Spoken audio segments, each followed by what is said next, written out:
ഞാനൊന്ന് ശ്രമിച്ചു നോക്കട്ടെ. It's very duplicated and complicated and serious matter. അയ്യോ അങ്ങനെ പറയല്ലേ, പത്രോസേട്ടൻ എന്നെ സഹായിച്ചേ പറ്റൂ. ഒന്നുകൂടി അടിച്ചേ.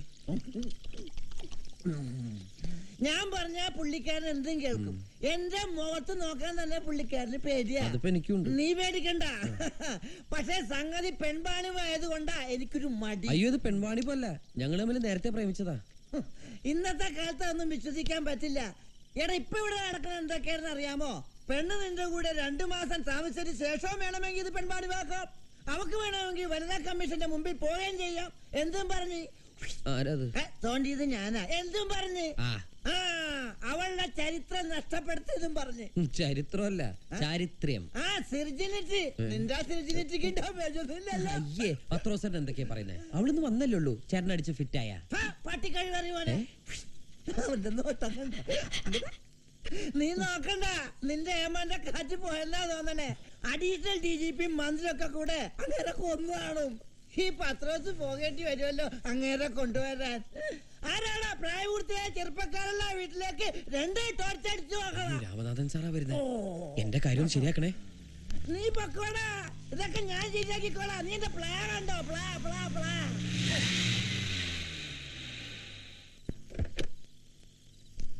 ആ ചെറ്റ കഴിവറണോൻ കണ്ട പെണ്ണുങ്ങളുടെ പുറകെ നടന്നിട്ട് ബാക്കിയുള്ളവനെ കിടക്കപ്പുറത്തില്ലാത്തത്.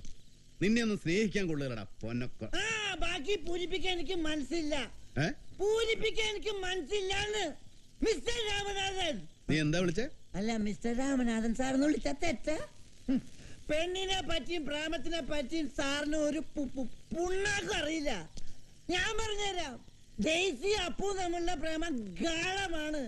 ചങ്ങമ്പുഴൻ രമണനും പോലെ, നയനാരി കരുണാരനും പോലെ. അതേപ്പറ്റി എന്റെ അഭിപ്രായം.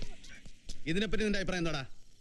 എന്റെ അഭിപ്രായത്തിൽ അവൻ കഴിച്ച് തന്നിത്തരോ ചെറ്റത്തരോ എന്ന് പറയാൻ പറഞ്ഞിട്ടല്ലേ ഞാൻ എങ്ങനെ പറയണം? പത്രോസ് പാരയായിന്നാ തോന്നണേ. ഇയാൾക്ക് കള്ളു വാങ്ങിച്ചു കൊടുത്ത എന്നെ വേണം തല്ലാൻ. മൂക്കറ്റം വെള്ളം അടിച്ചോണ്ട് നിന്ന് മോങ്ങുന്നു. പോയി വിളിച്ചോണ്ടവനെ. അങ്ങോട്ടോടെ പോവോ? അല്ല അപ്പ വിളിക്കാനായിട്ടാ.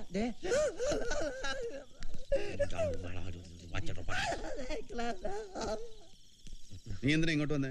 അത് പിന്നെ എന്നെ വിളിച്ചോണ്ടിരാൻ പറഞ്ഞില്ല. എന്നോട് ചോദിക്കാതെ കണ്ണിക്കണ്ട തോന്നിവാസം കാണിക്കുന്നവനൊന്നും കയറി വരാനുള്ള വീടല്ലത്. ചോദിച്ചിട്ടൊക്കെ പ്രേമിക്കാൻ പറ്റുമോ? വേണ്ടടാ, നീ പ്രേമിച്ച് മരിക്ക്.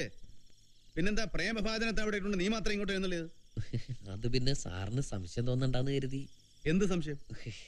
അല്ല, രാത്രിയിലെ ആകെ ഒരു മുറിയുള്ള വീട്ടിലെ ഞാനും ആ പെണ്ണും ഞാനും എന്തെങ്കിലും സംഭവിച്ചാ അതിന്റെ മാനക്കേട് സാറിനല്ലേ? സംഭവിച്ചാ കൊന്നുകളാ ഞാൻ. ഒന്നും സംഭവിക്കില്ല, അമ്മച്ചാണ് ഒന്നും സംഭവിക്കില്ല.